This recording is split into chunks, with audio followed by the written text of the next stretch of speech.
Such an enforcement of law can ingrain further perceptions that employers have to employ disabled people rather than wanting to.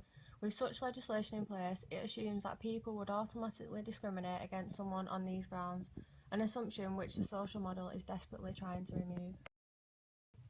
Furthermore, reasonable adjustments are to be made in the workplace to cater to the needs for a specific individual, but as Sandra Fredman suggests, employers should not have to be expected to bear unreasonable expenses or to suffer undue hardship as a result of having to provide equality rights.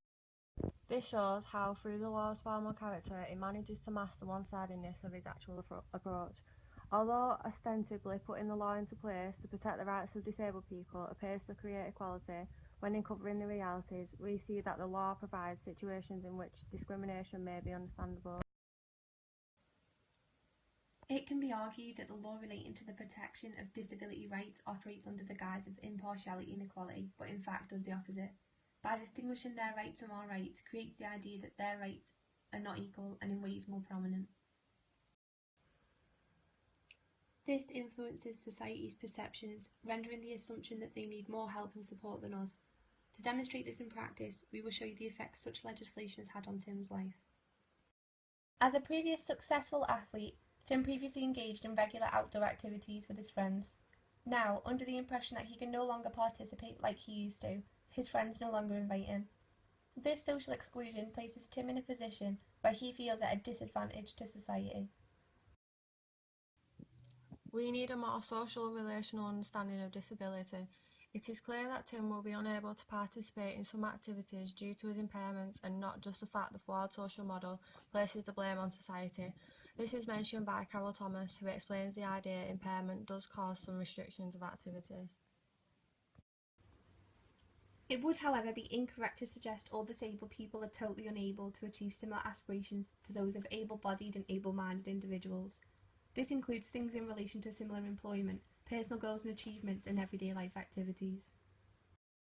For example, Tim would still reach his goal of becoming a sporting success in the Paralympics. This is one of the most positive demonstrations of the achievements of those with disabilities in our society. So far as equality is concerned, there are certain aspects that the social model of disability will have difficulty in reaching. In order to strike a balance between the social and physical constructions of disability, it is important to note that the society can only be inclusive and accepting to a limited extent. The social model is not so practical since it neglects various types of impairments, such as intellectual and deafness.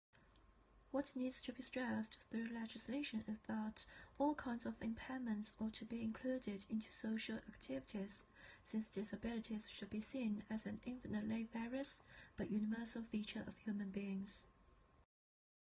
We live in a century of hypocrisy and irony, looking back on previous acts of discrimination placed on minority groups such as black people and women with disgust and shame, yet so blinded by the realities of our situation today. When considering the reasonable man, as a society, we have such ingrained perceptions as to what characteristics attain this, and thus any characteristics which fall outside the ambits of such a socially constructed ideal are considered less adequate. It is important to face the reality and limitations of certain situations. However, it is also important to realise the possibilities and accomplishments that could be made. If we move towards a Nordic approach, law and policy will reflect a full range of human capacity in the light of universalism, whilst focusing on the particularities and the material of the individual.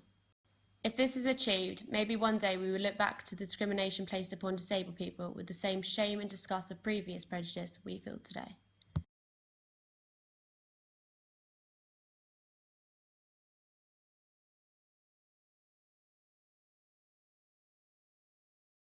Created using Powtoon.